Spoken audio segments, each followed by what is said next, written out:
The webinar will begin with the welcome remarks by Dermot McCarthy, Chair of Irish School of Ecumenics Trust Steering Committee, followed by the main event of the roundtable panel discussion chaired by Judla Fernando, Assistant Professor in Intercultural Theology and Interreligious Studies, School of Religion, Trinity College, Dublin.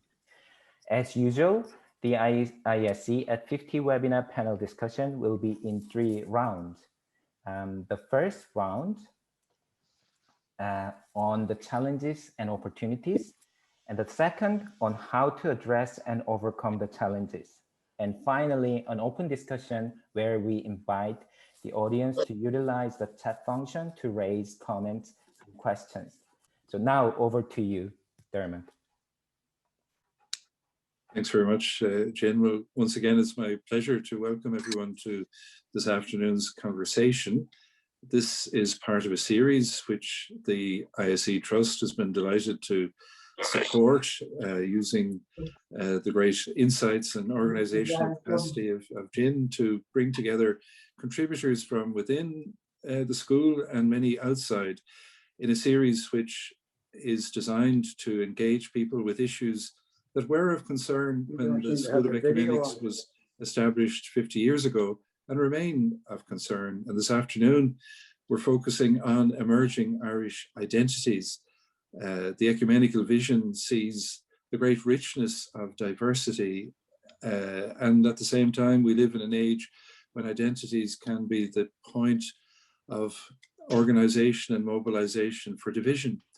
The ecumenical vision is obviously about going beyond that division to identify the richness and celebrate the diversity. So we're in the hands of a very distinguished panel of conversationalists led this afternoon by Jude Fernando, and I'm very happy to hand over to Jude at this point. Thank you very much, Dermot. Thank you very much, Jim. I'm blessed and privileged to chair this session or to facilitate it in a way.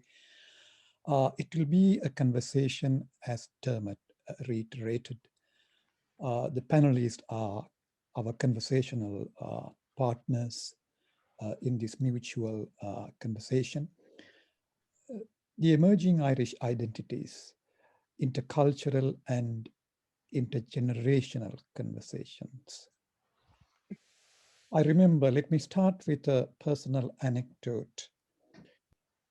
After I got my Irish citizenship, there was a small conversation amongst some of the friends over a cup of tea. And one friend said, Jude, you are not really Irish. Then I smiled. I said, I know what you mean. And the other two got a little bit furious and they wanted to be politically correct and said, come on, what are you talking about? He's Irish. And I intervened and said, look, I understand both your positions, you know. I can neither be fully Sri Lankan nor can I be fully Irish. When we try to define these identities neatly, that is where we enter into big trouble. Okay? And our identities are emerging. They are always in a flux. So we have been focusing on, in the 2 previous seminars, first on ecumenical understanding of our identity in a shared island. And in the second webinar, we focused on our divided past and the ways in which we can envision a united, or, sorry, that's the wrong word politically, okay, a shared future. The second webinar was more political. The first one was more ecumenical. Now, in both these, more or less, the focus was on, let me say, Protestant Catholic on the one hand, on the other hand, British Irish. Now, today, we're going to, in a way, problematize these mainstreams, which are necessary, of course, in this country to be discussed, critically reflected on, but we want to also add in or bring in the intercultural and interreligious reality of this land. And we have a very impressive group of conversational partners: Fadila Salahu, Jobin Joseph Prince, Nadet Foley, Alice Vignoles Russell, and Derek Wilson. And I would like to invite Fadila Salahu first to share her reflections on the challenges in this emerging new landscape in this island. Fadila is an Irish Nigerian Muslim and a law student at Trinity College Dublin. She served as the chairperson of the Muslim Students Association for the past academic year, and also as society and culture editor of Trinity Frontier magazine. And Fadila is highly interested in learning about different cultures through culinary experience. Over to you, Fadila. Thank you, Jude, for that introduction. It was a brilliant introduction, actually. I almost don't know I have anything to say for myself, but like he said, my name is Fadila. I'm an Irish Nigerian Muslim law student, hopefully going to be the continuous chairperson in the Muslim Students Association. And I have interest in public speaking, particularly surrounding culture and faith. So I appear on radio and podcasts and that kind of stuff. And I also have a big passion for literature, both writing and reading myself. So more on my background, I'm a second generation Irish Nigerian. My parents are originally from Southwest Nigeria. They came here in about 1999. So I was born in 2002, and I grew up in the 2000s in Northwest Dublin. So I was very conscious of my own world growing up in the part of Dublin that I did. It was rather diverse. It might be described as such. And I attended, my first school that I attended was an Educate Together primary school in Charlestown. And it was quite diverse, and I was aware of that. And I was also aware of the fact that I knew that wasn't the norm. We would do exercises in Irish class, and they would have descriptions of a regular school day. And Educate Together might not always be described as a regular school experience. We didn't wear uniforms. We addressed our teachers by their first names. It was all a little bit off and a little bit closer to, like, the happy, smiley place that we might imagine for children at school. So I would read these stories, and they would describe a school day that started at 9 o'clock on the dot, and everyone wore uniforms and everyone called their teachers Mr. and Mrs. And the school classroom, in every single picture in those little books, in the Irish textbooks, everyone in the classroom would be white. And much like I knew that was what would happen in the rest of Ireland, the rest of Dublin, the experience for other Irish children, I knew that wasn't mine. My parents would often also tell me stories about how I would say, like, when someone would ring the doorbell, like the postman, for example, I'd tell them, oh, there's a white man at the door, because my entire world was just, my skin tone, my religion, it was all very new to me. And I, being aware of that, I actually experienced it for myself the first time when I, in fourth class, was moved to a Catholic national school in Ashburn, County Meath, which is rather close to Dublin. So that was where I got the experience of the majority white classroom and wearing the uniforms and calling teachers Mr. and Mrs. And that was also the first time I began to be very conscious of myself as different. I was conscious of myself before, but it wasn't necessarily negative. But this time I was recognizing it as different. That was the first time I would have to answer questions about why my skin was the color it was, or like why my name was pronounced differently, and that kind of stuff. So it was difficult for me, but I was also a very happy kid. And I would go to the library and I would read stories that featured more white characters, but I was very happy to learn about this world and make it my own. And as a kid, I had a lot of spunk, perhaps might call it that, and I kind of took it on as a challenge. So I got into secondary school, and at that point, it was also, combined with adolescence and being angsty and like, angry sometimes, but very curious and passionate and having strong ideas about the world. So then I actually began to really wrestle with questions of identity. So not only being a teenager and trying to figure out like what kind of clothes I like to wear, what kind of music I like to listen to, I was also like, do I belong here? How do I explain myself? How do I fit in? And those questions really kept me up at night. I think probably mostly from like 14 to 17. It was something I really wrestled with. But I found a lot of closure actually.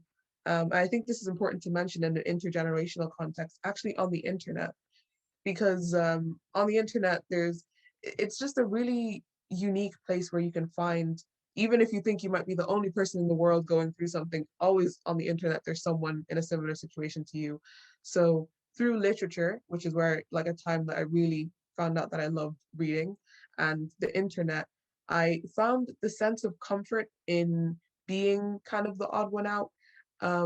Like in school, I had a lot of friends. I was relatively popular, I suppose, but it was always in the back of my mind, like wrestling with this. But yeah, on the internet, people kind of seem to know where they come from. People have a lot of confidence on the internet they may not have in real life. You might see this in a Facebook argument, perhaps, but it's also a positive thing.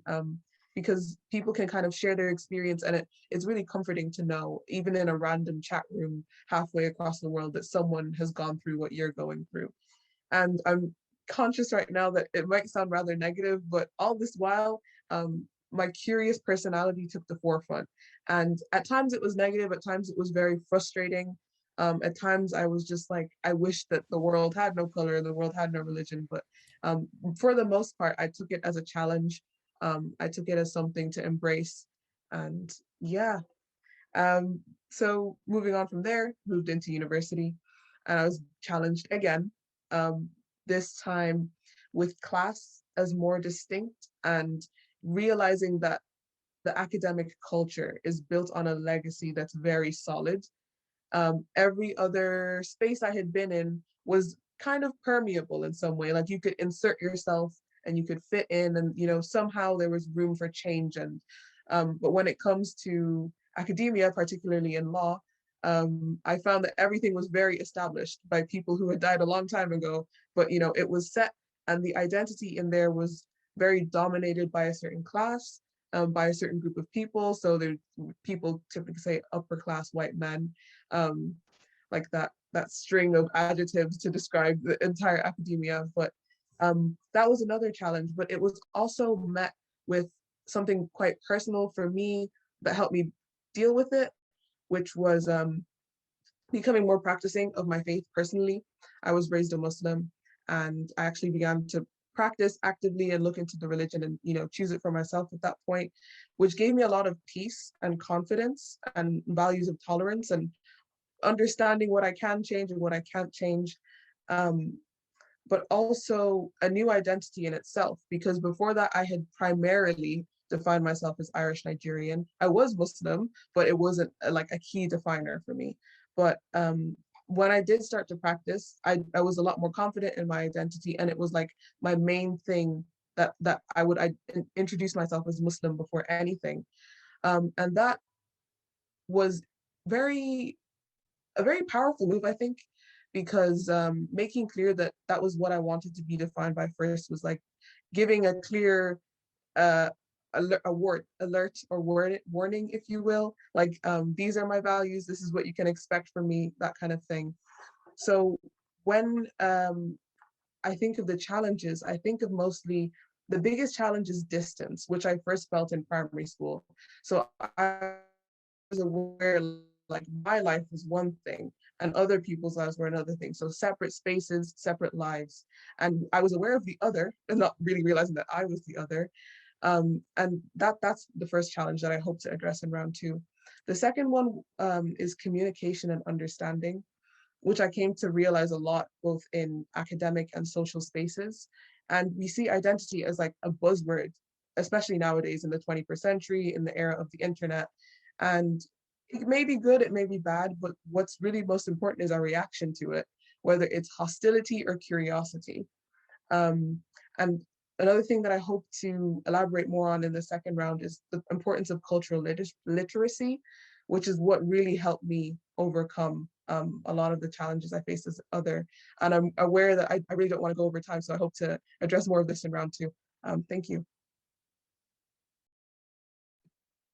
Thank you very much, Fadila, for so openly sharing your journey. It's not only a personal journey, it's a journey of many. And you said you felt you are different, but at the same time, you are happy about it while wrestling with it to find answers. And our next conversational partner will be Jobin Joseph Prince. Jobin is a recent aeronautical engineering graduate from the University of Limerick, who is working as an aviation asset manager. He's passionate about engaging in interreligious and intercultural activities that promote diversity and harmony in Ireland. He is a member of the youth board of the Dublin City Interfaith Forum and also participated in conferences organized by World Student Christian Federation. He belongs to the Malankara Indian Orthodox Church, and he's engaged in intercultural and interreligious dialogue through the Dublin City Interfaith Forum. The floor is yours, Jobin, and thank you so much for agreeing to share your reflections this evening. First of all, thank you, Jude, for giving me a good, wonderful introduction. And it's an honor to be here, especially to talk about intercultural and intergenerational issues that everybody faces. And I think what era or year or that you look at, it's going to be there unless everybody is when there's different due to different nationalities, different countries, different cultures that are there. These are issues that everybody will face. And today, in the first round, I'd like to talk about two of the main challenges that I kind of face and that I've seen. Like as Jude mentioned, I'm part of Dublin City Interfaith Youth Forum, and I'm also a member of St. Thomas Indian Orthodox Church. It's when we engage in interreligious, interfaith activities, we always have to. There's going to be elders who are going to advise us on the spiritualities or how we need to lead, and they might be people from different age groups that would come in, and sometimes, and more often than not, where we have had conflicts is because in the way we communicate with each other. And it's just that it is I think as a community we kind of accept kind of understand the opportunities of being in a diverse and an all inclusive community. And when you are stuck with a problem, you get innovative thinking when a lot of people brainstorm their ideas, and a wide variety of opinions will be raised, and some people might have unique approaches to the problems that you're facing. But as I said, the communication is the real key. How you express, how you share your opinions and ideas, and it will always remain as one of the main obstacle when we have intercultural and intergenerational conversation. Even if you have the same language, because of the variations of colloquialism and certain implications that only certain people from a particular region might only be able to understand, and certain gestures that unknowingly that might offend somebody else. And where I kind of face this is when I kind of have conversation with certain kids, as I would like to call them, just younger than me within my community and within the organizations that I work with. And when I have conversation with their parents, and their parents mightn't be able to communicate well with their children, because their ideologies and their upbringing is completely different to their children's, and they are finding it as a kind of a threat to their culture, their values and they're being very nervous, and they've been afraid that, will my child be different to me, and will he not have the same kind of identity, and will he have the true values that kind of make him related to me, to related to their parents. And these are some of the issues that I've kind of faced, and it also happens in my family as well. When I say I'm doing something in my way, and they might find it difficult to understand, and especially when people are coming from India, and to hear their language skills mightn't be, the taught English mightn't be, they might be using the right words. Their intent would be good, but the way they try to communicate to the other person might certain words and certain things that they the language that they use might offend somebody, and it is quite a bit of a challenge when you're trying to understand, when you're especially I've been here for about more than about 10-12 years, and I understand how how the basic terminologies of Irishness and the culture. And when somebody else coming from a different background kind of talk to me raise it as an issue, and I'd be able to kind of tell them that is not necessarily what it means. And it is quite it is quite interesting to see those perspectives, and how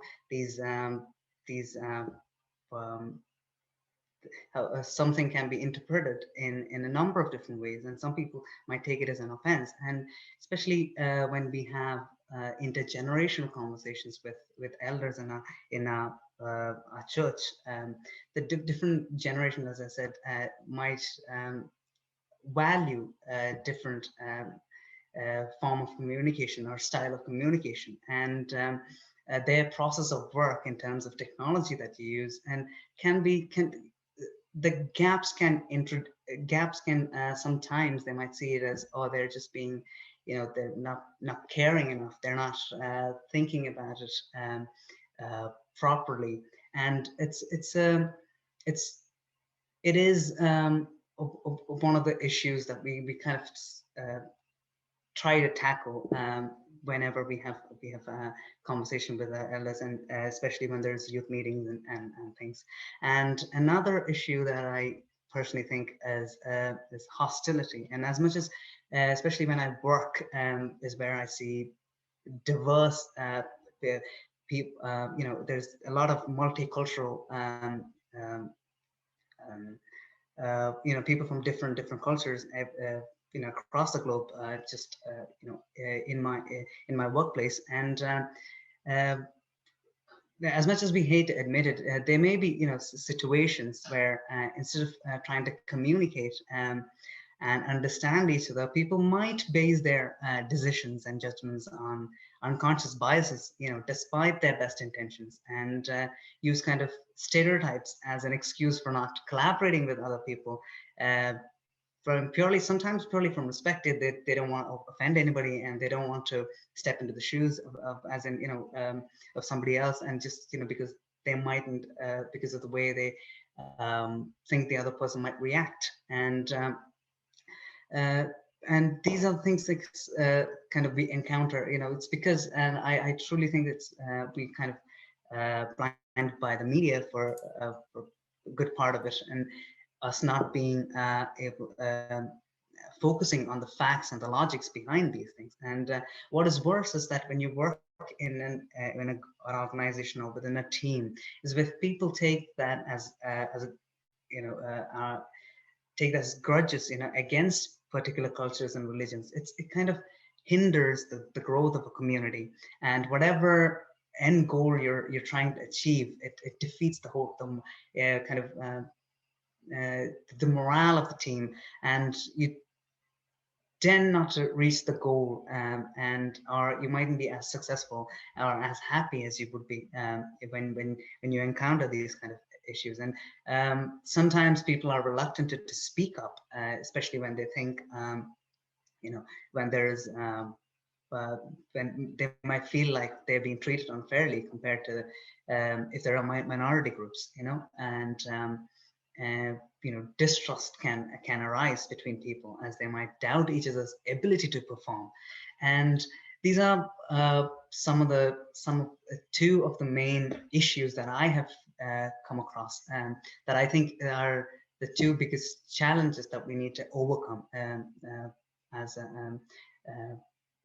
in our workplace, and not extensively, as in there's a subtle, it might be as big as it might be as big, but there could be it could be subtle and you mightn't realize it, but it's just proactively listening to people and understanding their understandings of from where they're coming from is, I think, is what needs to be kind of addressed. Everybody has to be, I think, proactive in terms of resolving these issues. And in order to have healthier conversations with intercultural and across intergenerational organizations, especially when you work towards a goal, for the well-being of the community. And thank you. Thank you very much, Jobin. You started by saying diversity is part of life. And the main thing is how we communicate with one another. And there can be unconscious biases which are expressed in our stereotypes, and hostilities can arise. And thank you so much for that overall reflection that you shared. And our next speaker is Nadet Foley. Nadet brings over 30 years of experience in the area of human rights, refugee and minority integration, and interfaith work. While living in Pakistan in the late 1980s, Nadet worked with Afghan refugee communities. During the 1990s, she was director of the Irish Refugee Council. Nadet has facilitated consultation between minority ethnic and faith groups and statutory agencies during the introduction of new equality and human rights legislation that resulted from the Good Friday Agreement. She continued her interfaith and intercultural work with the Jesuit Refugee Service and the Dublin Multicultural Resource Centre in Dublin, before joining the team to lead Glencree's Intercultural and Refugee Program. Nadet is from Glencree's Centre for Peace and Reconciliation in the beautiful part of Ireland, the Wicklow Mountains. Over to you, Nadet. Thank you very much. Thank you, Jude. Thank you. I'm very honoured to be invited to speak this evening to mark the 50th anniversary of the School of Ecumenics, because in my teens, I lived across the road from the School of Ecumenics. So it's been part of my life for as long as it's existed. And I met Father Michael Hurley, the founder, at that time. My interest in human rights was sparked by the very active anti-apartheid movement we had in Ireland at that time, and also the civil rights movement in Northern Ireland. I began to volunteer with Amnesty International, and the surprise for me at that time, and maybe for you, is to realise that in the 1980s, we had human rights issues, very serious human rights issues, because we had the death penalty still on the statute books in Ireland, and Ireland had not ratified the UN conventions on civil and political and economic, social and cultural rights. And we also had no independent scrutiny. We had no independent human rights body. So in the areas of diversity and interculturalism, however, everything isn't as rosy, and we still have a lot of work to do. We need to ensure that people from diverse ethnic and faith backgrounds are treated equally from us who are of ethnic majority and indigenous majority ethnic and faith backgrounds. To me, it's important that this work is always seen in a human rights framework. It means that when we're taking action to reduce discrimination and racism, we have to measure our actions and outcomes against equality and human rights law at Irish, European, and international levels. In the background paper, which I presume Jude wrote, there's a beautiful phrase, within a longed for envisioning of a plurality that accepts others as a new norm. It's a very poetic phrase, and it's inspired me tonight. So the opportunities and challenges I see in the current context, particularly of our work in Glencree in the last year or so with second generation young people from African Irish and Irish Muslim backgrounds and other diverse backgrounds, really the privilege we have is that through the courageous voices of people like Fadila and Jobin, we can hear the stories. That wasn't available to us before. We are listening to the voices of young people who've grown up in Ireland with multiple identities. These young women and men feel African and Irish, Asian and Irish, Central European and Irish, Muslim and Irish, maybe Muslim Irish Pakistani, maybe Muslim Irish Nigerian, as Fadila has explained to us. These voices present us with a huge opportunity and simultaneously a great challenge. These young people understand Ireland from the inside, but they also have these really difficult experiences of having their exciting new multiple identities not fully accepted by their peers, their teachers, their friends' parents, their neighbours, the media, including social media, and what they see as official Ireland. They feel excluded, rejected, and subject to discrimination and racial injustice. If we believe in this longed for plurality, and we really believe that Ireland has the potential to create a different and better model of inclusive integration than its near neighbour, the UK, or some of our other European partners, then we need to consider what rights are being denied to these young people. And we need to start naming those rights before we can actually do something about it. Some of the experiences I've recently heard from young people included being told they cannot speak their mother tongue in educational spaces or in the workplace, not being allowed to pray or wear clothing associated with their faith. And unfortunately, some young people of African Irish and Irish Muslim and other backgrounds report having their identities, their Irish identities, constantly questioned. Where are you really from? And being verbally and physically abused and not feeling safe in the spaces that as a white person, I can feel safe in. Since 2008, statistics and research done by the ESRI have shown that despite being more educated than the average person in Ireland, people of African Irish backgrounds are far more likely to be unemployed and underemployed. And 2020 research unfortunately reinforces this position and also says that Irish Muslims suffer the same deprivation and discrimination in the labour market. And this is also true in the housing market, where African Irish and Irish Muslims are very unlikely to own their own houses and are forced to live indefinitely in private rented accommodation. The other thing, to get back to those young people, what rights are being taken away from them? The right to see a teacher or a Garda or a public servant who looks like you, who comes from a background like you, who might speak some of the many languages that you might speak. When I lived in Northern Ireland and worked there, at the beginning, you talked about problematizing identity, Jude. You know, one of the funny stories I told was the first grant I applied for the Multicultural Resource Centre in Northern Ireland was for an intercultural grant scheme. And I got a letter back. We were working with the Chinese Northern Irish, the Muslim Northern Irish, the Indian Northern Irish, and people from all different backgrounds. and we applied to work with them and also the two communities, if you like, the two traditional communities.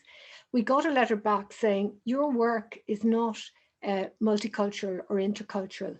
Your work is miscellaneous. Multicultural work in Northern Ireland is working with the two traditional cultures, the two traditional communities, those from the Protestant Unionist Loyalist backgrounds and from the Catholic Nationalist Republican backgrounds.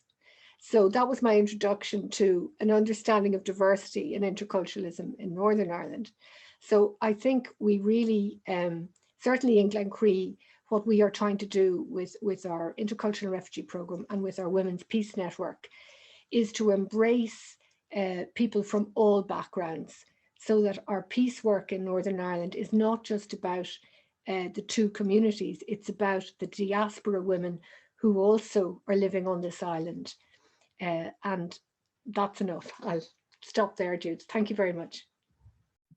Thank you so much, Nadit. You really engage with Fadila and Jobin, and it's in a way, you know, very, very insightful to say that Fadila and Jobin saw Ireland from within, and that's something that I would like to, you know, restate. And again, you touch a very, very, very, very important point, how a particular identity is related to unemployment, which is not the main focus of this webinar. But without that, we cannot move forward without discussing that part of the story. Thank you so much. And our next conversation partner is Alice Vignoles Russell. Alice is a mediation and yoga teacher and a spiritual facilitator, currently studying on the Intercultural Theology and Interreligious Studies program in the School of Religion. Alice grew up in the changing context of Ireland's transition from tradition to pluralism in an interfaith household. Early influences of Catholicism, Buddhism, and indigenous shamanic wisdom influenced her to forge her own path, exploring the many modes of worship in Ireland and traveling through the shrines, temples, and ashrams in the Himalayas.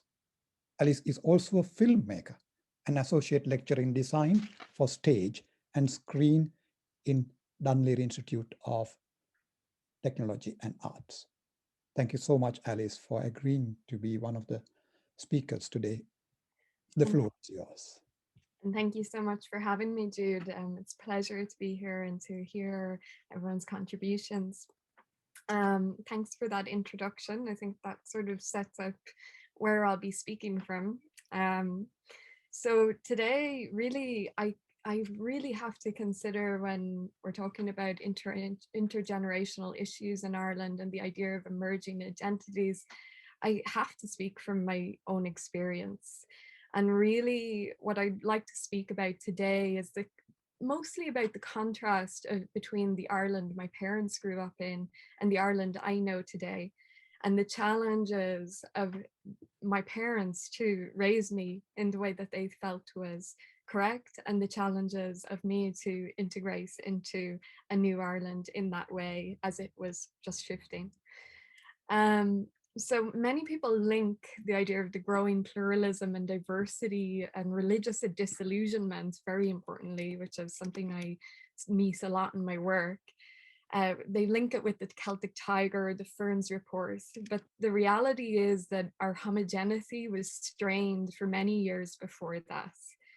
Our transition was slowed because, of course, our Indigenous diversity was so widely repressed, and those who left via immigration had no reason to come home if they couldn't live authentically.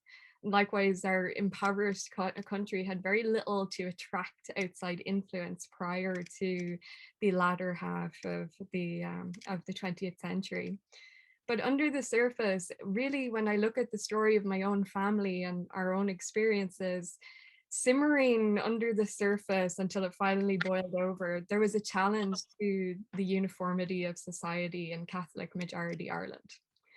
My father, for example, he was born during the Second World War, and under De Valera's Catholic Ireland, he was brought up in a very strict observance of an oppressive religious social climate that dictated everything from a person's public persona to what was deeply intimate and personal to an individual. Before he died, he confided in me very, very clearly the constant inner conflict he felt between who he was, his belief in God, and the pressure of adhering to the regulation that was his duty to respect. And what that resulted in for him on a personal level was, in his 30s, he began to live what is effectively a double life. Likewise, my mother, she was born just in time for the 60s. I'm slightly going to hide her age because she's here today. And while the same uniformity was performed by all in public, that social control was beginning to lift. It was beginning to lose its grip behind closed doors. So just like my father, my mother knew that damnation from the parish was only ever the wrong skirt length away. And she always told me stories of examples of this, but one of the most stark was that neighborhood women in the village that she grew up in could and would be sent away to institutions for breaking the social code. But that didn't stop my mother as a teenager from standing on street corners and petitioning for family planning and contraception. So while my parents were born years apart, by the time they met in 79, they were part of a section of Irish society that did really live that double life. On one hand, performing and participating in Catholic-dominated culture, on the other hand, living in complete contradiction to the doctrine and dogma of what was being preached from the pulpit. Their lives carried a certain level of survival hypocrisy that laid the way for their children to go on to forge a more tolerant Ireland. There's a constant strategic negotiation made to ensure that children of my generation were liberated from the repression, but not alienated from the culture or from the positive aspects of faith. To baptize or not to baptize, to send the child to the convent, the brothers, or the community school, and so on, were conversations that I think were very difficult for the parents of my generation.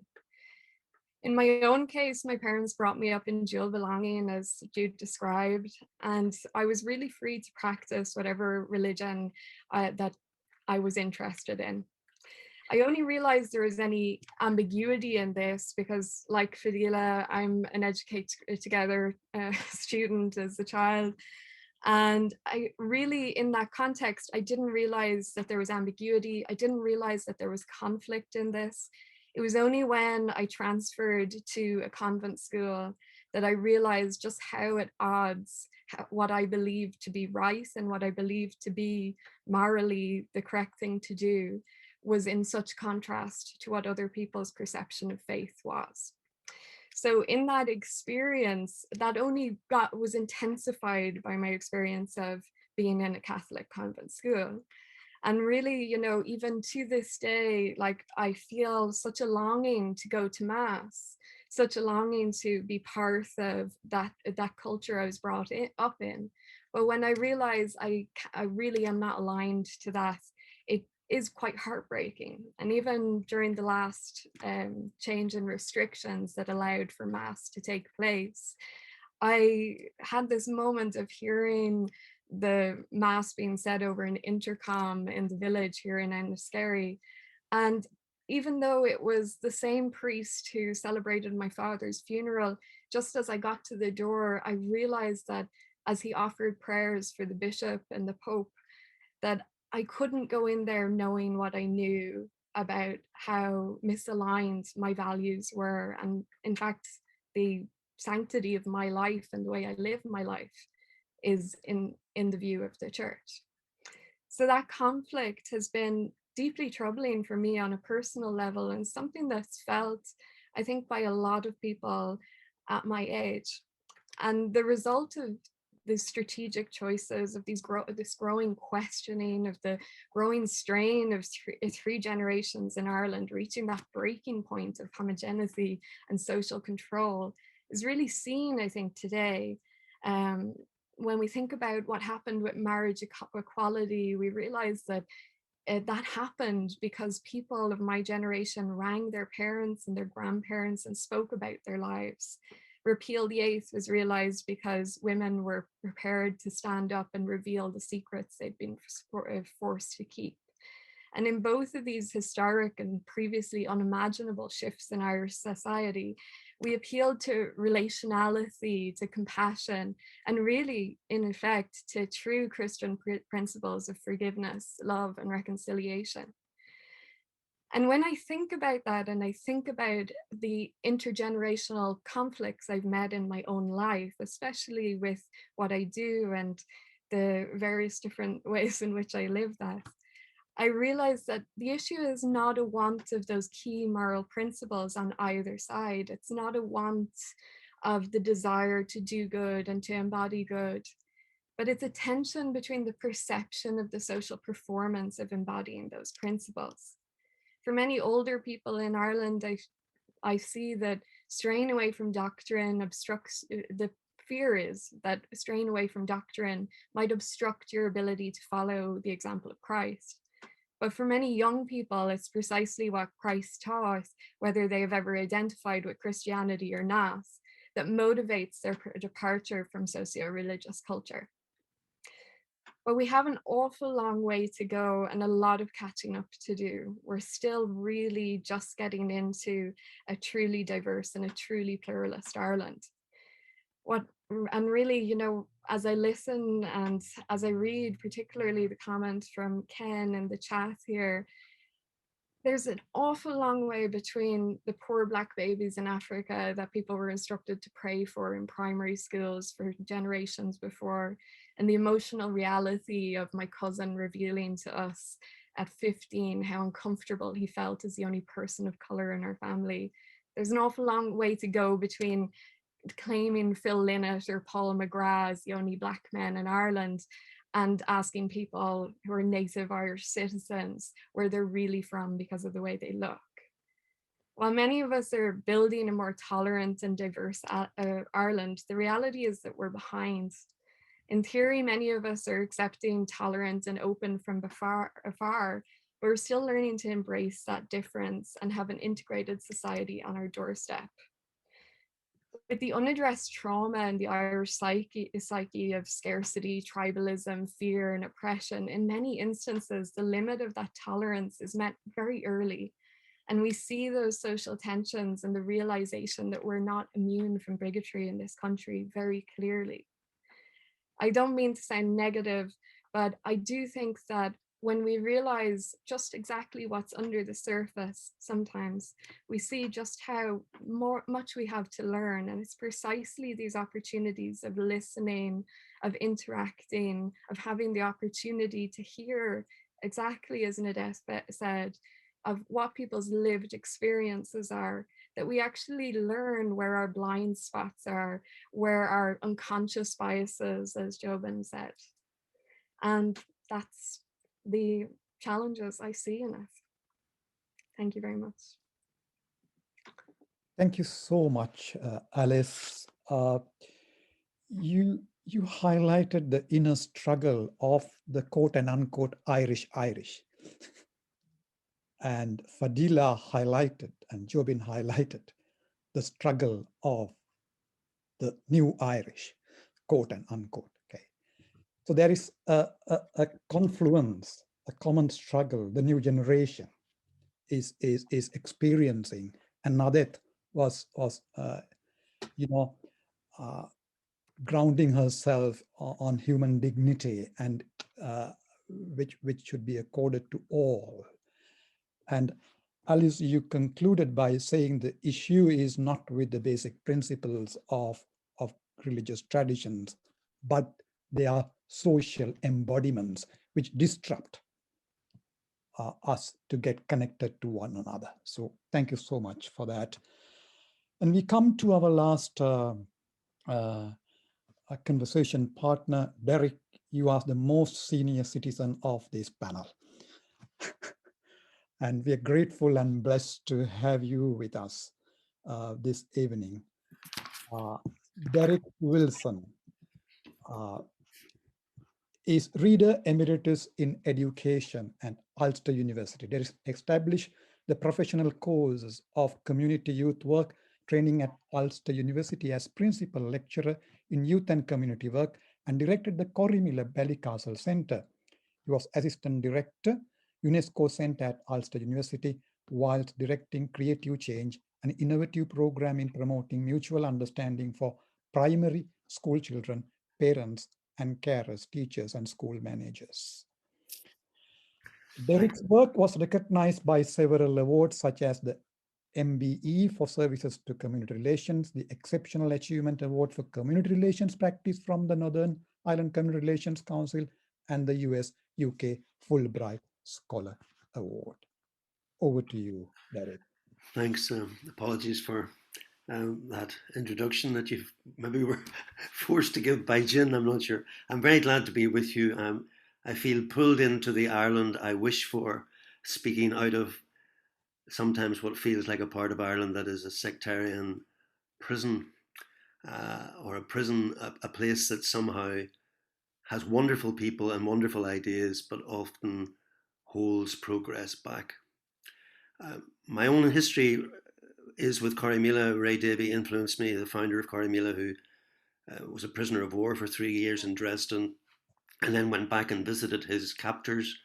I also was able to spend time with Schutz and Vinay in Agape and These, whose main interest at the beginning was safeguarding Jewish people who were trying to live in the face of Nazism. And then I spent some time with Meckler, who lived with Bonhoeffer and established some of the first Jewish, Muslim, Christian communities in the post-war era. So older people gave me models of freedom and possibility. And I think for me, that's what I wish to try and speak to. I'm a bit of an oddball. I'm an aging Northern Irish liberal ecumenical Presbyterian. I don't think there's too many of us still alive, but anyway, I see a few on the website here.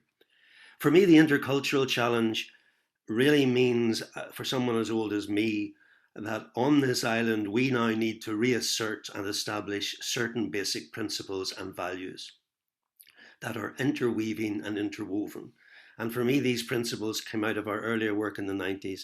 Equity, about fair treatment and reparation if needed. Valuing and welcoming diversity and promoting our mutual interdependence. These are principles for group work, they're principles for school managers and teachers, they're principles for public institutions, and they're also principles to measure public policy against. The three interweaving ideas, which, if you like, work at a commitment level above the necessary level of human rights and equality legislation, without which we are all doomed if we don't have that. The challenging work for me as an Irish person is that the competing traditions within both parts of Ireland have not given us models through which we as citizens might be able to acknowledge one another, value one another. We are given models of exclusion and judgment and even violence.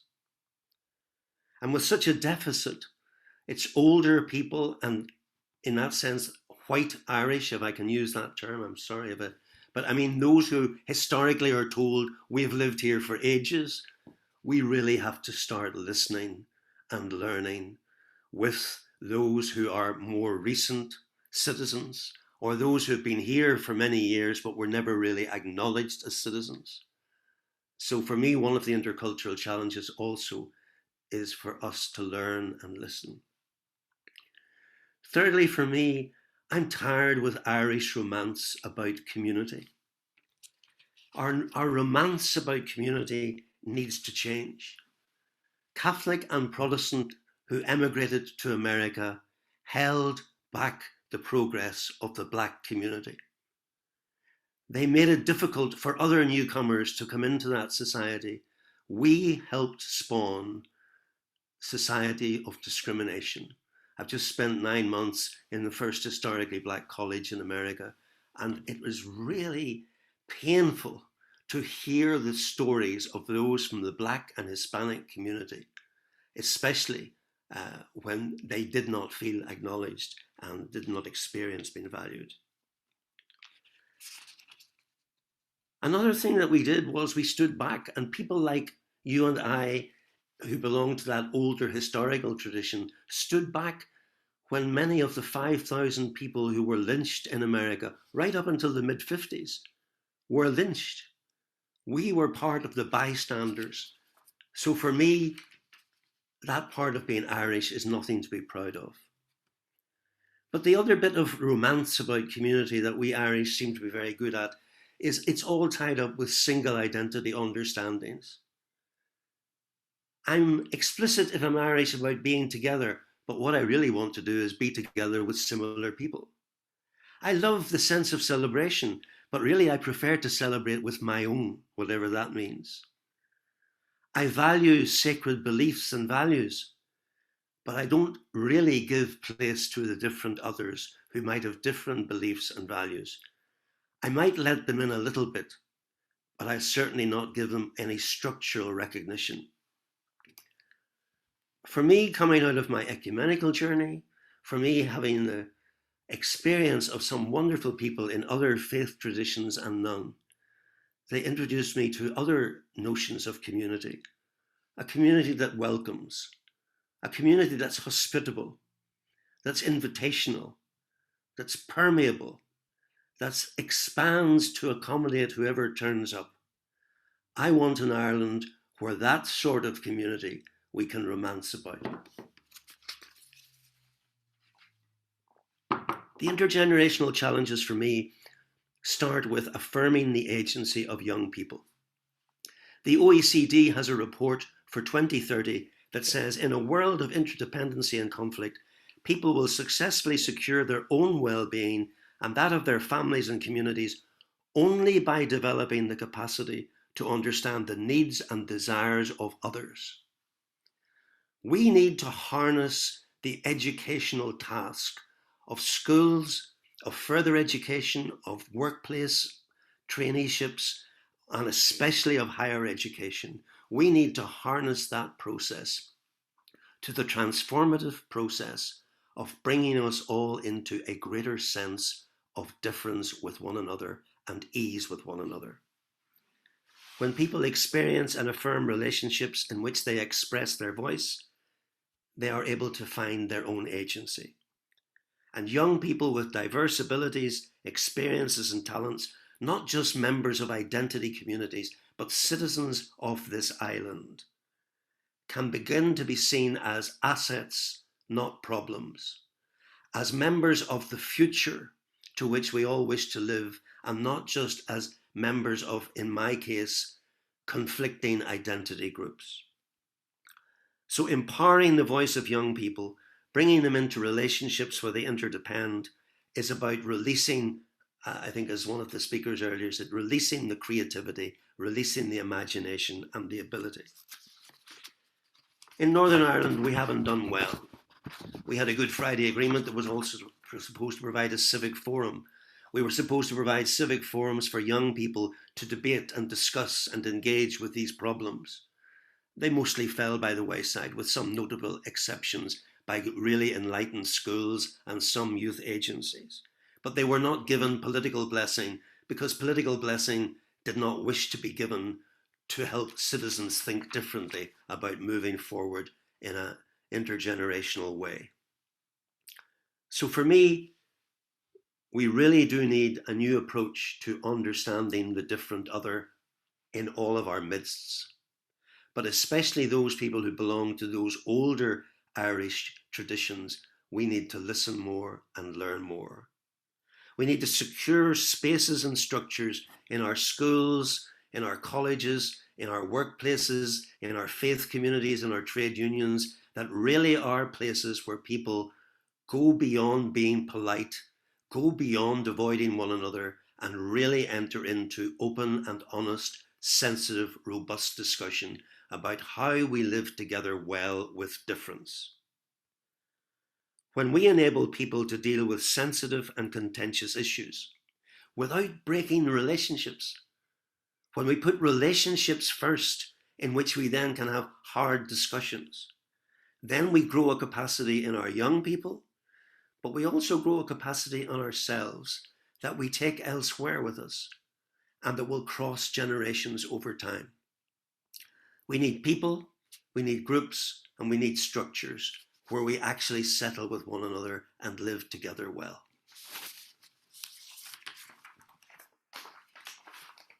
Thank you so much, Derek, for emphasizing our mutual interdependence.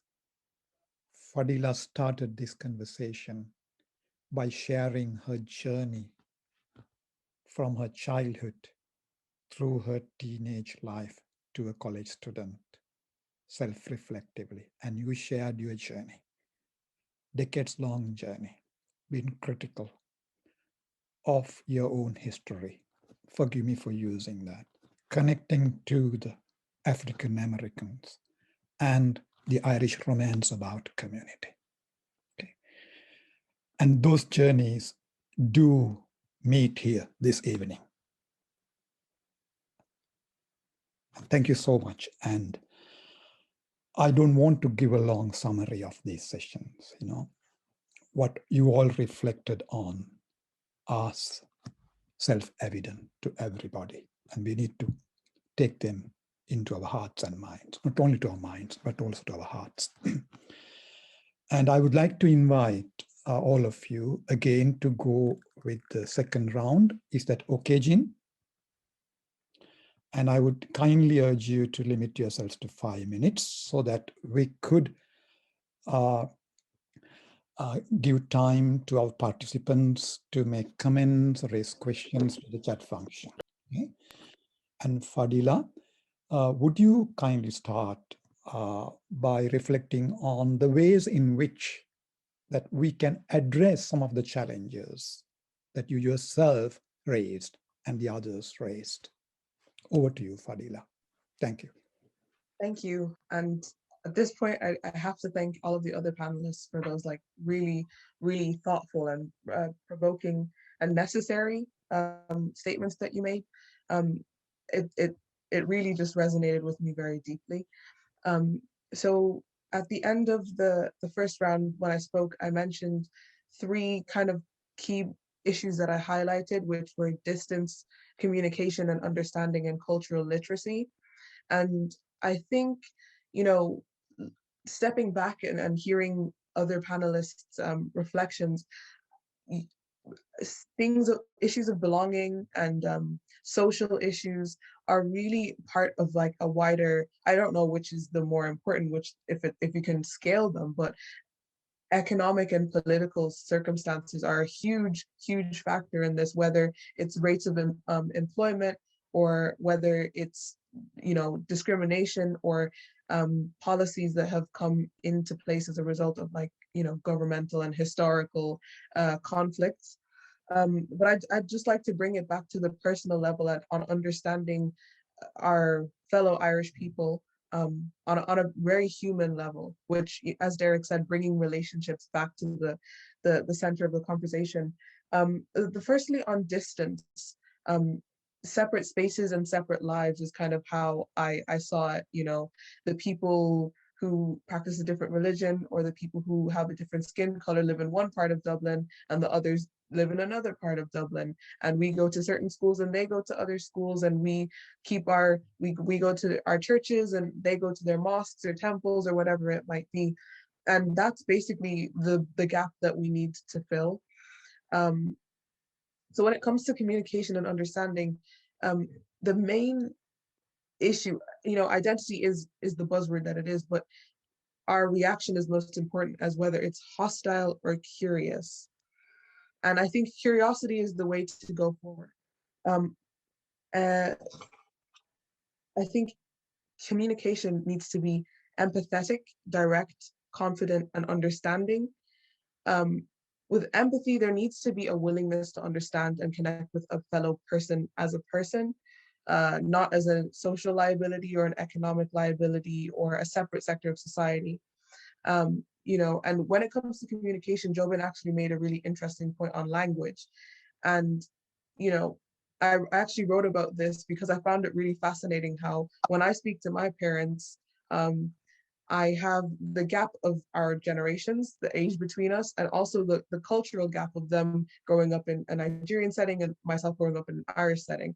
And one day I realized that that's not the case for everyone. I realized that some people, the only gap might be the slang between them and their parents, but it is really important to consider the differences in understanding and the language that we use, what may be considered offensive, what may be considered, you know, polite, really our ways of expressing ourselves. They shouldn't be dishonest or disingenuous to what we really mean to say, or how we mean to say it, but how we mean to say it is what's most important. And having that sensitivity when it comes to communication is really key.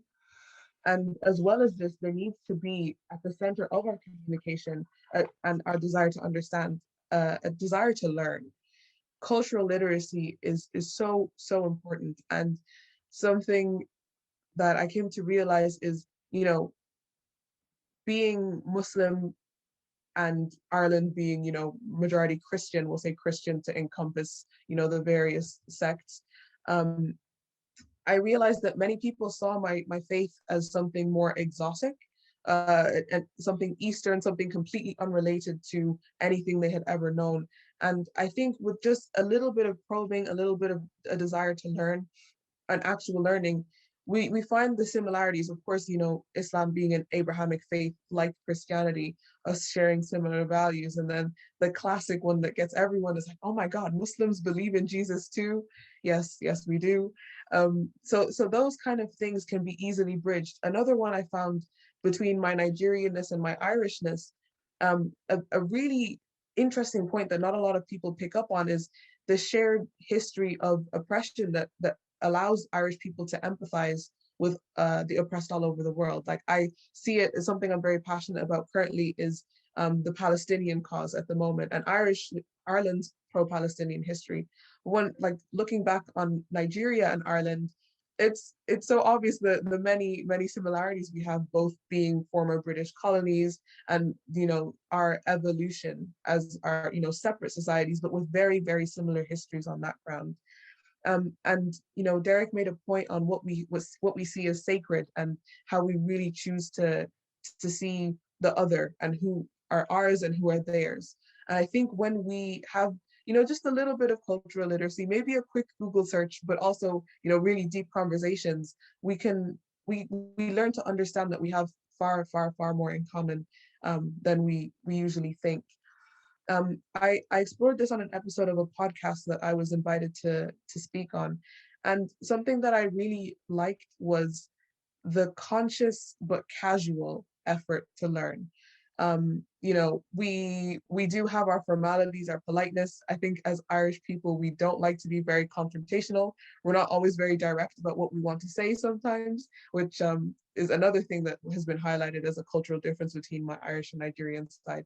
But this conscious but casual mechanism for approaching conversation is really important because it can be kept civil, it can be kept friendly, but we don't need to be embarrassed about not knowing, and we don't need to be embarrassed about our desire to know.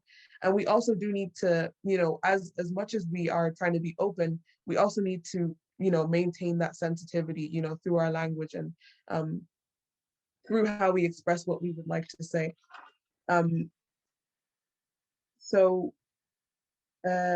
As well as this in cultural literacy, I think it's important to include this in all aspects of our life. I think in the academic realm, something that I'm very excited to be a part of is the Trinity Inclusive Curriculum project that I'll be working on with other academics.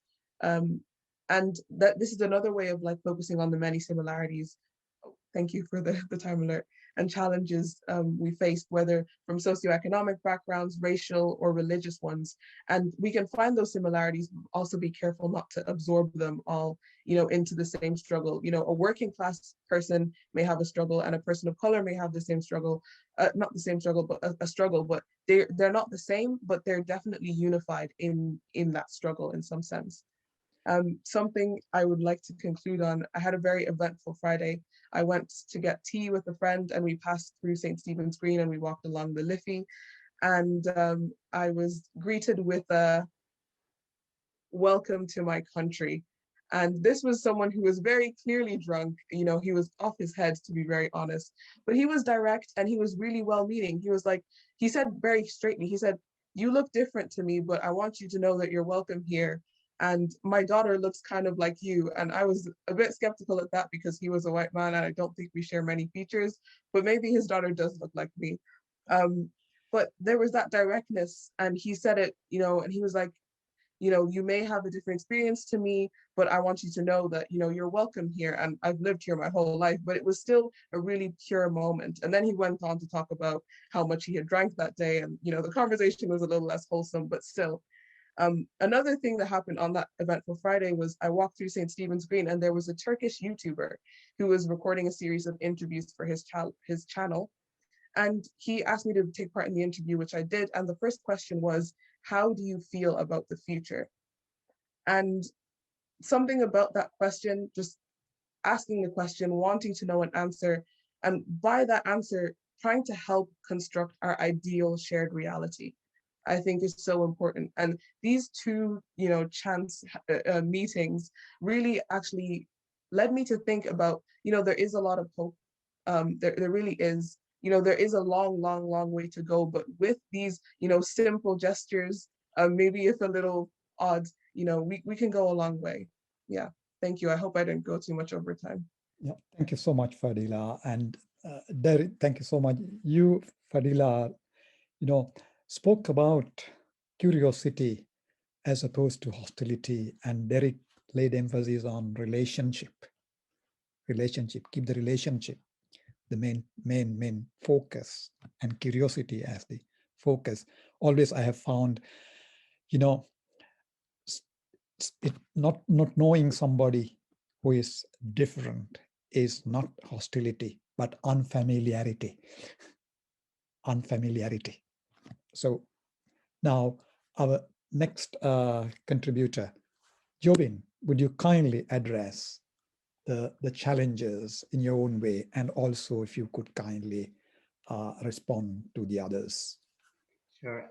Well, thank you, everyone. I'm actually quite overwhelmed by seeing all these different perspectives, and I think it's essential. Obviously, it's essential to have this dialogue, so that to make some noise, so that everybody will eventually starting to realize it, and if there are gaps that we'll be able to fill. And the two of the issues that I kind of addressed earlier was one, the communication, and two, the hostility, and how the communication is. I think just to touch on what Farida had just said as well. You need to be like, when two people meet from different cultures or different backgrounds, so even if they're in the same same culture, like, you have to have some sort of you need to respect each other's and accept their differences. And like when you realize that, I think that is the most that's the first step in order to resolve any of these stereotypes, or get away from stereotypes and or the illusions or that we might be having, and the kind of the blindness that the media creates just on the negative side of certain issues. And in order to overcome the gap of communication on the language, if you use, I have found it kind of useful when I kind of start using more structured and formal language rather than using any,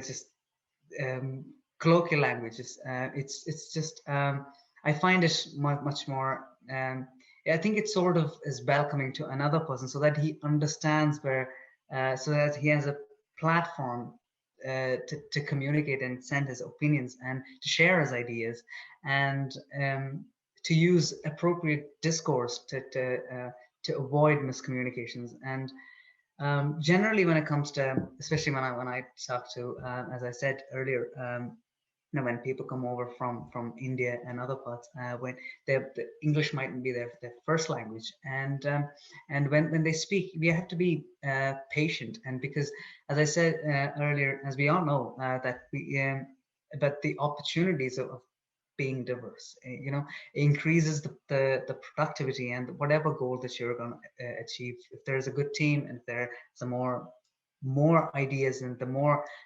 people that are involved, I think you get a much better outcomes, and you go much faster, and you'll be able to reach a better outcome as well in the end. And it is essential to have patience when somebody is kind of only have basic language skills, and because especially when they come to Ireland, and because the language is English, they will obviously learn from the surrounding. And it is important that we keep, and when they learn to effectively communicate, if you're not with them, and if you're not a friend to them, then you lose that opportunity to grow. And you need to, and whenever I have whenever I have questions or any misconceptions that I have, I usually ask questions ask for clarifications for the things I'm unsure of. But generally, I have found that sometimes I may be making assumptions on certain things, but then I kind of tend to go back. But I think it's in human nature to kind of react to your you know, stereotypes, and to have it. But I think it's essential to be proactively, like, come out of that thing, that delusion that we create, that we are correct, or when our opinions and our ideas are correct, especially about other cultures. But the reality would be we might know very little about them. And as Derek said, it is truly the openness that both parties, whether it's a younger generation or it's older, like, we need to be open to learn and approach change with an infinite mindset, and take an extra step to understand the other person's perspective. And there will be reasons for their beliefs, you know, for that, which might inspire us to become a better person. And especially the general nature of for people to cross somebody off, you know, we kind of do that on you know, when somebody goes against us, or try to say things that are kind of against our beliefs and ideas. But instead, if you listen to them carefully, especially when I have conversations with my parents and elders, they might say certain things, and it might, like, I wouldn't personally think it to be not necessarily valuable, but there wouldn't be certain things that I wouldn't consider to be you know, major issues. But for them, it would be you know, it would be big. And it's those kind of situations where we kind of have the generational gap. And what I try to do is, I kind of, when we sit for dinner, and when we have just conversations, that we try to tell them about what I feel like. And more often than not, once they're when I kind of explain all the reasons for why I'm doing things the way I want to be done, sometimes they have to change my opinion, and sometimes they've come with they have been on board with my actions. And it is true, it is kind of it is quite evident when I work with youth as well, especially when I have this conversation at home, and when I go out and see elders of our church and other organizations, when it's the people, I think, within the same generation will have the same kind of queries, and it kind of makes it easier for me to interact with them and to let them know that or to understand, at least to take a step to kind of listen to what they're trying to say before jumping at the gun and just being so disrespectful. And one of the quotes that I kind of kind of stand with me is that is by Carl Jung, a Swiss psychiatrist. He says that everything that irritates us about others can lead us to an understanding of ourselves. So whenever I have kind of negative thoughts and negative vibe to kind of act opposingly to my character, I kind of take a step back. I try to take a step back and kind of rationalize things and understand from other person's perspective before making doing something that I can't, that might have implications that might hurt somebody. And Robin, could be wind up? Yeah, sorry. Thank you. So we will thank you so much, Jobin, for that.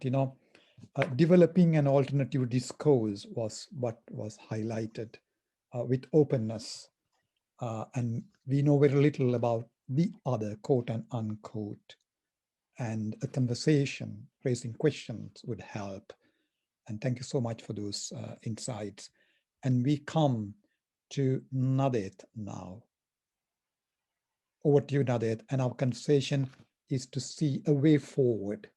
How are we going to go forward addressing these challenges? Thank you. Thank you, Jude.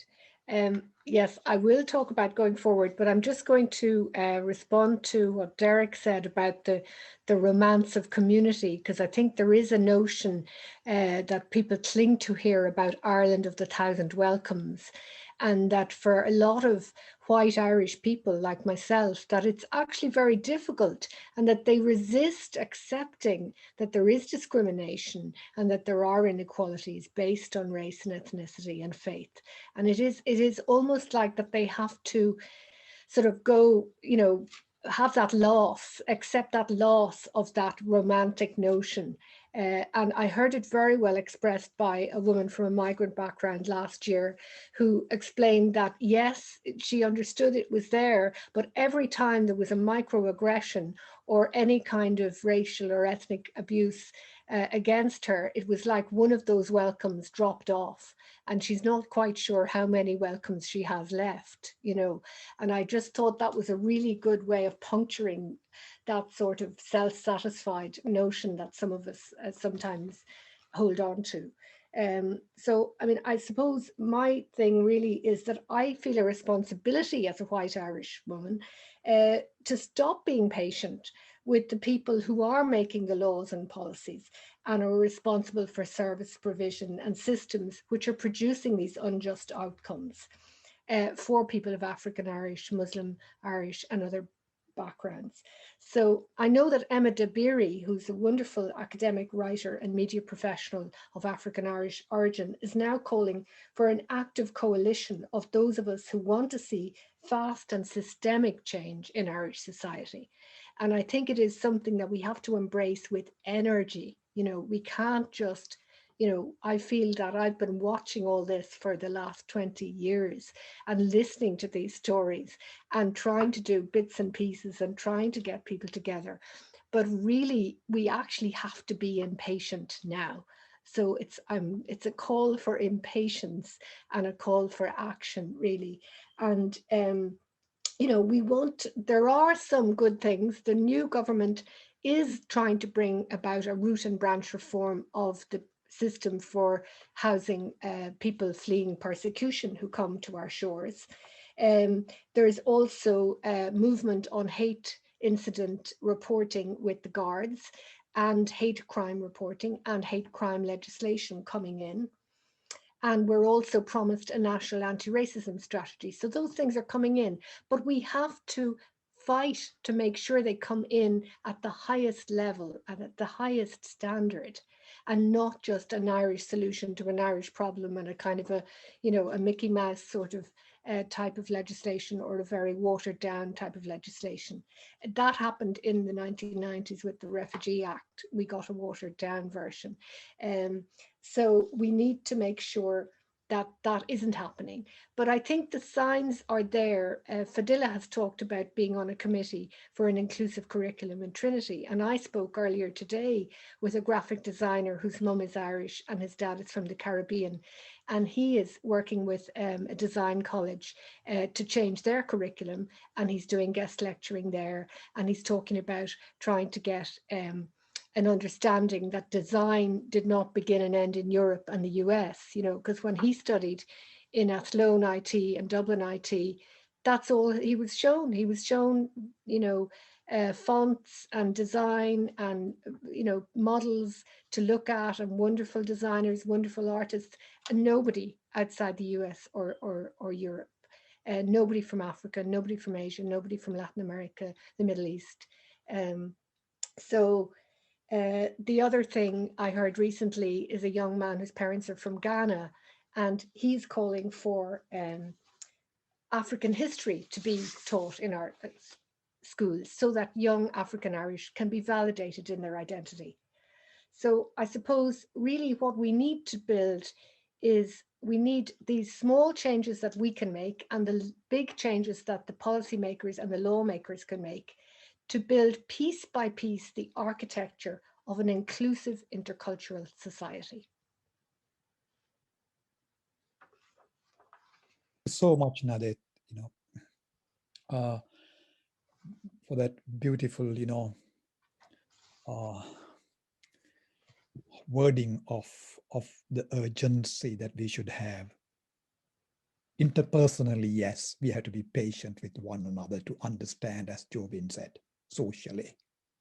But politically, we have to be utterly impatient, isn't it? That's wonderful. Thank you. Now, please start sending your queries, comments through the chat function. Over to you, Alice, to throw light on to the way forward by addressing these challenges. Well, I'll start by saying I'm really glad that Nadet brought up those points, especially about policymakers and politicians, because I really would agree very strongly that I feel that there's a complacency there, that it's very, very important for those of us who are feeling this and who are aware of this and who want to see change and want to see systemic issues in society addressed, that we're pushing the politicians, we're pushing the policymakers, we're voicing these discontents, we're giving people platforms, and where that isn't forthcoming in the media or isn't forthcoming in government or in organizational bodies, that we as the grassroots people are actually actively creating those platforms for people to voice their experiences. Because really, you know, even when we're mentioning, as Fadila said, and as Nadet said, about things like the anti-apartheid sentiment that was there for South Africa, and when we're talking about, you know, our identification with other former colonies, I sometimes feel that as we move into more pluralism in Ireland, our identification with our fellow colonial victims and our fellow people who have struggled with the partition or the apartheid within their societies is waning a little bit. And that's the only thing that I feel is really something that concerns me. And even though there is change in government, I feel that's only come at the very, very impassioned and very, very uncompromising request of the people. I don't feel that's actually coming spontaneously from our leaders. And that's something definitely, you know, I'm seeing this in how we're responding to what's going on in Palestine right now. And, you know, there's the sentiment there that we don't agree with the annexation. We feel that, we accept that what's going on is wrong, but our government is not prepared to vote to take any action about that. It's us who have to demand that, and that's very concerning.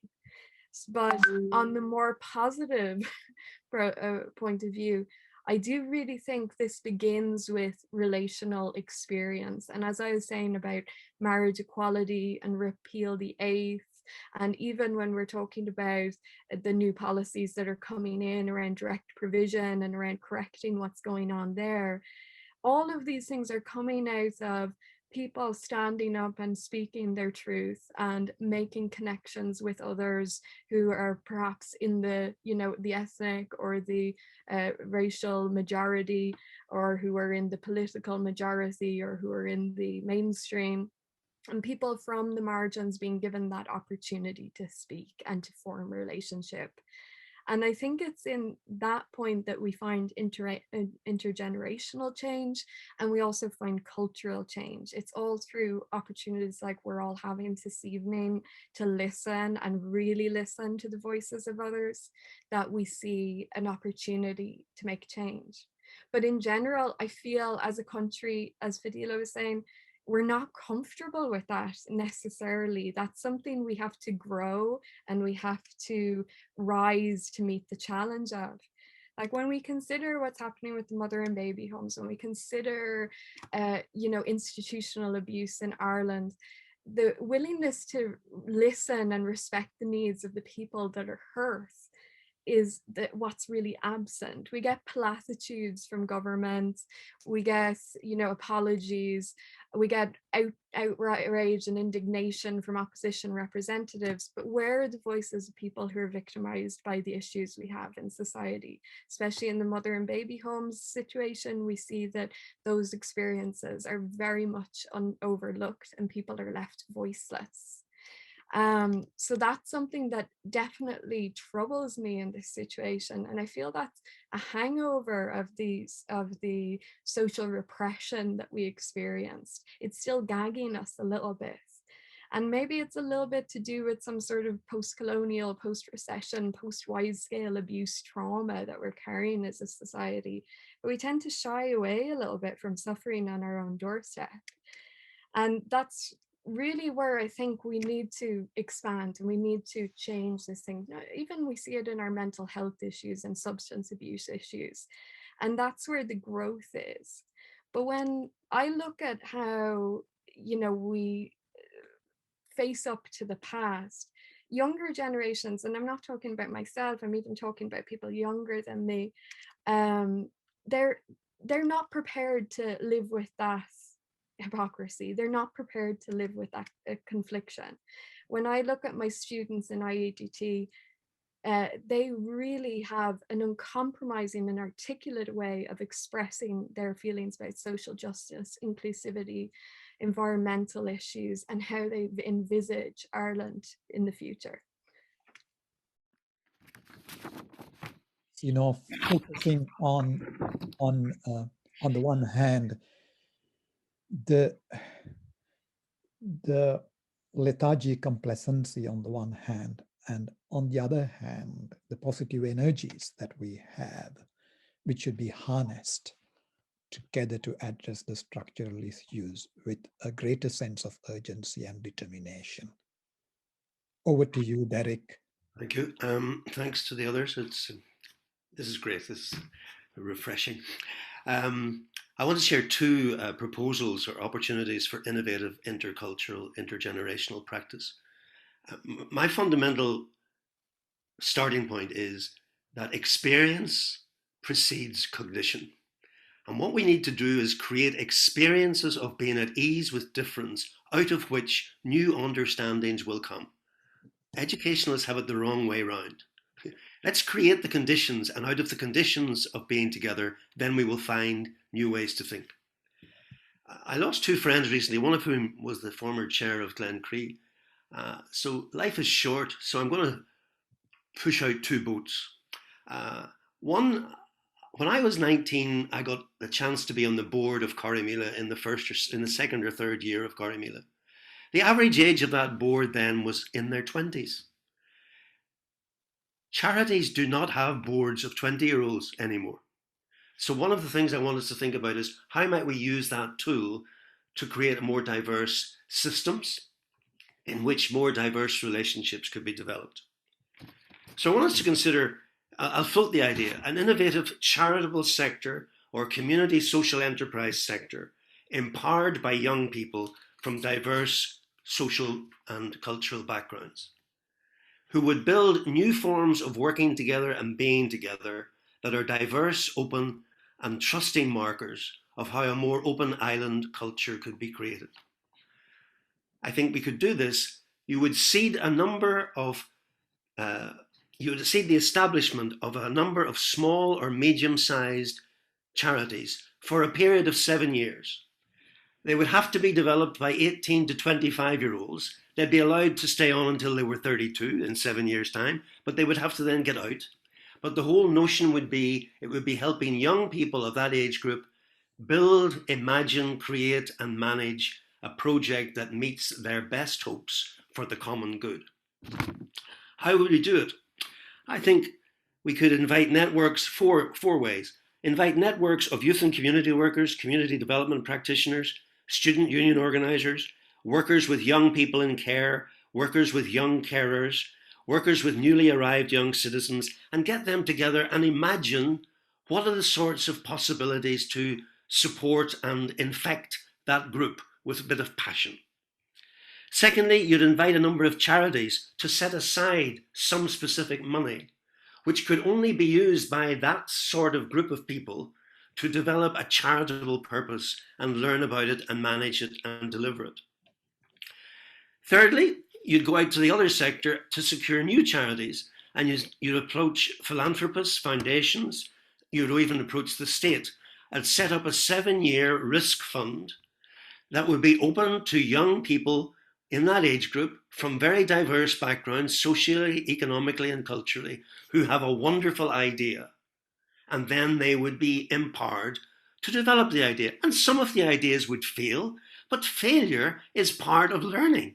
And we have a failure risk sort of mentality here. We won't learn how to be together and live together unless we try this. Lastly, we'd invite well-endowed law schools. I'm looking at a law student and saying, what can you do in terms of... we'd have business schools, management and accountancy schools to identify diverse groups of students among their students and to identify the skills needed to manage a young, diverse charity or community enterprise. And then you get them all together and let the bird fly and see what happens. A 7-year period, letting them take risks, but also holding them accountable in social enterprise or community enterprise terms. Secondly, I'm tired also. I love sport and I love culture and I love art, but you know something? Sometimes there are an awful lot of politeness around them. They have a primary focus, which is to entertain or to play, but they also get tax benefits because they're charities. It's time to say you get a tax benefit, so you have a public civic function. And I would want to explore, to be serious, the religious, political, sporting, artistic, and cultural groups and say to them, could you identify for the public good what are central beliefs and practices in your history and in your foundation and in your working ways that would help us all move forward to a more open society? Secondly, could you identify honestly those bits of you that really need ditched? Those bits of you that have harbored secrets, silences, and mistreatments or misjudgments of different others, and get rid of those so that you can be a really alive organization. And then thirdly, ask those people. Now, we've had some wonderful examples from the GAA and Irish Rugby and other people, but you know, they're still not enough for me. I would like those sporting, cultural, artistic, and religious groups to really be imaginative and put their best foot forward for the public good. Thank you very much, Derek. I was deeply touched by what you said. Create spaces for experience, and cognition will emerge from that. And you went to the extent of identifying very concretely what are the measures that should be adopted based on your decades-long experience. I do not want to summarize the whole session because I have been doing it as I went on. Now, you're most welcome through the chat function to send your comments and questions. Jin, have you spotted anything? Yes, thank you, Jude, and thank you to all the panelists for the fascinating conversation and discussions. And then there have been some questions that are coming in, and I could summarize those questions for you.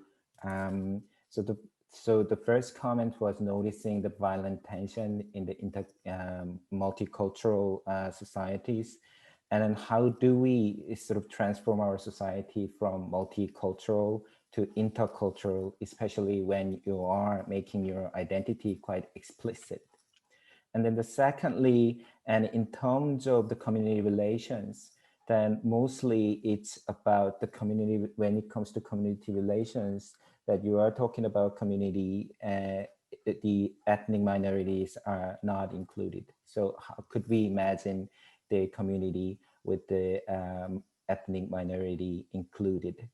And then thirdly, what are the collaboration work at the Northern Ireland and Republic of Ireland are doing together?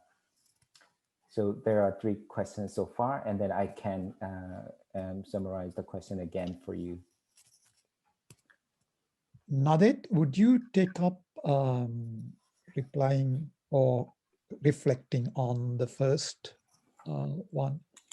Yes, well, I think the whole thing about interculturalism is that it often boils down to very small things, you know, paying attention to people's difference in a good way.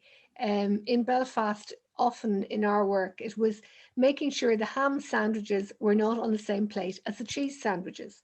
You know, that meant that people could be included, people from Muslim backgrounds could eat the cheese sandwiches and not be worried about it. Now that sounds very mundane, but I did hear this week a young Irish Egyptian woman, and she was describing how Sport Against Racism established their hijabs and hat tricks football team for Muslim and other women. And again, it was paying attention to what would they wear. Could they wear leggings under their shorts? Could they wear the hijab? Because FIFA said, yes, you could wear the hijab on the football pitch. Could they have the practice sessions earlier in the day so that the Muslim girls didn't have to stay out in the dark because their families were concerned about them being out in the dark? So very often it's just these small things. It's almost consideration and kindness and hospitality, as Derek talked about. It's really just recognizing that there are things that might exclude, and treating people as individuals. So I think intercultural competence, somebody talked about cultural literacy, and I've heard a wonderful phrase recently, cultural agility, which is a really positive. It sounds like a kind of sports thing, you know. So I think we have to look at what do these mean in our lives? What decisions are we making? You know, if we're having a recruitment panel, you know, is there diversity on that recruitment panel? If we're advertising a job, are we advertising it in circles where people from diverse backgrounds will see it?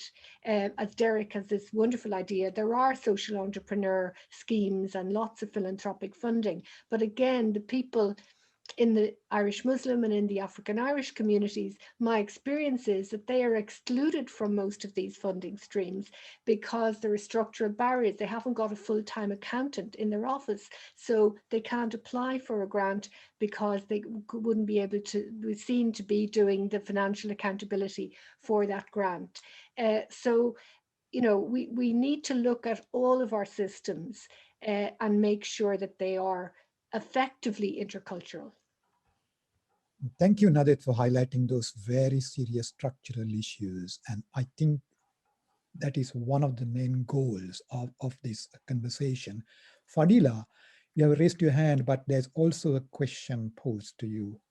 Whether being clearly Muslim makes it hard to make non-Muslim friends or actually opens the way to good and mutually enriching conversations and friendships. Would you kindly comment on that and also add to the conversation, please? Yes. Okay. So I actually might start with the point I raised my hand for, just because I would forget otherwise. Please. The mention of tension surrounding the death, like after the death of Toyosi back in 2009. I actually lived in Charlestown. I was a child when that happened, and it was very traumatic. It was one of those, there are a few moments throughout like growing up, but it was one of those key moments when I was very aware of like the real life implications beyond being asked silly questions at school of, you know, discrimination and not being accepting. And I like also the recognition within that question of the difference between multiculturalism and interculturalism, because multiculturalism can very much imply that, okay, we do have these many cultures, but you know, we keep to ourselves, and you know, they're just here, you know, quite separate. So I really liked Nadette's mention of food, ham and cheese sandwiches separately, because actually something that I found, like another one of those key moments, was at an event with the Irish Muslim Peace and Integration Council, and it was during the month of Ramadan, and Muslims had been fasting, and the event was designed so that people could come come to the mosque in Kumain and break their fast with Muslims. And around that dinner, we had conversations, we had speeches, we had, you know, casual, you know, chat between, you know, the various communities that were invited. And I think that is a really important point. I think bonding over the aspects of culture that matter. So food is one key example. Everyone loves food. It brings people together. You know, a culinary experience can be really, you know, life-changing. Other things include music and, you know, inclusion of, you know, different music that in different spaces. You know, art is another one, which I think Nadette also mentioned, and also is quite important to Alice. And, you know, recognizing the different forms that these cultures can contribute to creating our society. And that kind of begins, you know, those small steps begin a transition from a multicultural society to an intercultural one. I know I took a bit of time on that, but I really like the question on being visibly Muslim. On that, yeah, it's a nice one, because like I said, being practicing, I kind of wear my religion quite visibly, and you can tell straight away what to expect. So it almost eliminates, or it does the introduction for you in a way. To be honest, I am a big extrovert, so that helps me a lot. I will wait for any opportunity to make a joke or a comment about hair, and then we go from there. So recently, someone was talking about how he regularly, like, he got tired of maintaining his curly hair, so he just started like going bald. And he's like, I just don't have time, you know, to take care of my hair. And I was like, oh, me neither. And you know, we went from there. I think it's just those small opportunities, and I actually think in a way it can be an advantage to starting a lot of conversations which might otherwise not happen. So yeah, thank you. I am an optimist though. Thank you very much, Fadila, for striking that positive and constructive note. Could we take on this question, Derek? Initially, it was asked with regard to discrimination and racism, is there a north-south common forum? And connected to the same question in a way, there's another one. Is there potential for a youth forum in each of the 4 provinces contributing to an all-island youth forum of ideas, imagination, and action for social transformation? There is a model for it here tonight. On the all-island youth forum, I think it's a good idea, as long as it's called all-island. Be careful not to make, like Boris Johnson calls the United Kingdom really Great Britain, and there's a sense in which a lot of you folks down south are all into all Ireland. You know, that is going to get Protestants and Unionists stuck to the wall. You know, be more. We have, but the notion of an all Ireland youth forums, I think, yes, certainly it's around. I think Youth Action in Belfast and the Northern Ireland Youth Forum should be contacted and developed in that. As to the Good Friday Agreement and North-South strands, but also I think the British-Irish strand, these strands are badly dented at the moment. They are not being held to account by either the Irish, British, or the Americans, although the Americans are beginning to do that now much more. But yes, I'm interested now in this. If you could get a new revitalized strand to North-South, but also a British-Irish dimension, and have some of the agenda somehow around what we've just been discussing, the experience of majorities and minorities, the experiences of old comers and newcomers, then maybe there's a whole way in which you could open up an enlivened political discussion about some of the real issues on this island that we have just been discussing, which don't get discussed in the midst of sectarian or ethnocentric politics that particularly several of the parties in the north and some of the parties in the south are hooked on. Ethnocentrism and sectarianism are the enemies of all of us in what we've just been talking about. There's also some wonderful practice in Britain on race relations. There's some very bad practice, and there's some wonderful practice on the island of Ireland. So it'd be very interesting if it could become part of a more enriched political discussion. Thank you very much, Derek. Jobin, within a minute, could you kindly comment on the discussion? You know, I genuinely don't. I agree with what everyone has said, and it's really what do you say? It's really interesting to see it from perspectives, and to have this kind of to participate in interreligious and into more about diversity and conversations about diversity and more inclusiveness. And I liked Derek's idea of like having an all-island youth forum so that I think it creates much more noise, and I think it'll be heard by people in making policies or ministers or whoever is in charge. Because individually, if like I think we're stronger if we go out individually with a strong cause and things for change and notion for change, and really it's something that we have kind of started working on within our within the church organization. It's like we are, as part of the church, we are under UK, Europe, and Africa diocese, and when we do youth organizations, we just generally we used to do it with our youth just in Ireland. And we've kind of now recently, because of the pandemic, we've kind of because everything is virtual, we're kind of starting to kind of interact with the youth of UK and the churches in Africa as well. And so it's kind of, and you see the positive impact, and it's something I'm really looking forward to, and to join and like the interaction. Thank you very much, Jobin. Alice, over to you.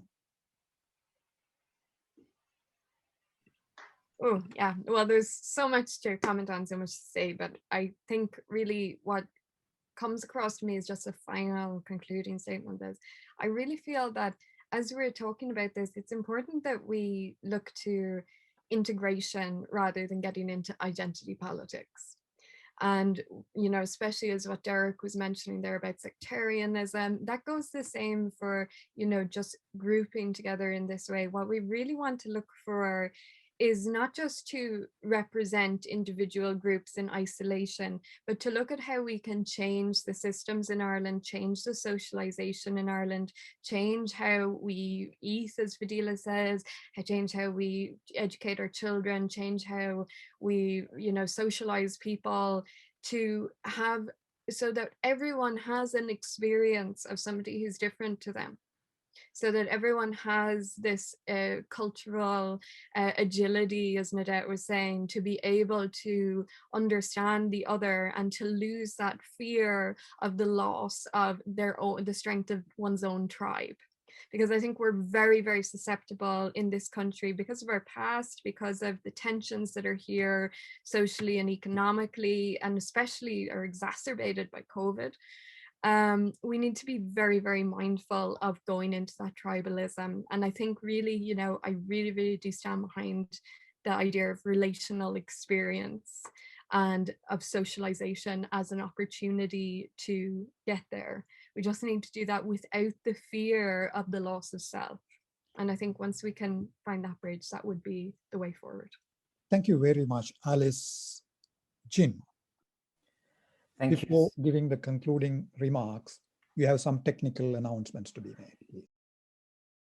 I want to briefly announce about our next webinar, which is about Island of Peace. We will have Nordor, John McGuire, Shona Bell, David Mitchell, Lisa Clark on the panel, chaired by Ian Atag. So this will be on 1st of July, the first week of July, the usual 5 p.m. So thank you. Thank you very much for all of you who shared your life journeys, your struggles, highlighting what is wrong in the structures, what is wrong in the relationships, and also capturing the positive, constructive energies that are available amongst us to re-envision a different future, a different Ireland. And thank you to all of you who shared the comments, and apologies that we could not highlight all the questions and discuss due to time constraints, but they will be definitely taken into consideration in our ongoing discussion. Let me conclude with one thing. I started by narrating one of the experiences that I got after I got my Irish citizenship. Let me conclude with another anecdote. On the day of the citizenship ceremony, there were 119 nationalities who obtained citizenship. That is how big we are. That is how big we are, okay? And the presiding officer said something which struck me, which I had in my heart and mind for decades. She said, from today onwards, please make the historical struggles of our land to be human, yours. And we will make your distinct struggles of your land to be human, ours. So as we all reiterated, rather than starting the conversation with identities, let's start the conversation from our struggle to be human. And in that, as Fadila said, hey, I'm Nigerian, Irish, Black, female, Muslim. I'm different. I'm happy to be so. Okay, I didn't have time to comb my hair. Okay, so that makes a human conversation, a possible. It's on the one hand saying who I am. On the other hand, I'm curious. I want to relate. And that is not possible if it is also not structured politically, socially. And Derek and Nadet laid a heavy emphasis on it. And then Alice contributed to it, with quite a lot of insights. And Jobin presented it in a very interpersonal way and a societal way. And Fadila through your journey. And we love you all. Thank you very much for this wonderful evening. You made our day. And have a good evening. Thank you, Jean, for everything. And we thank the Irish School of Ecumenics for organizing this wonderful series of webinars.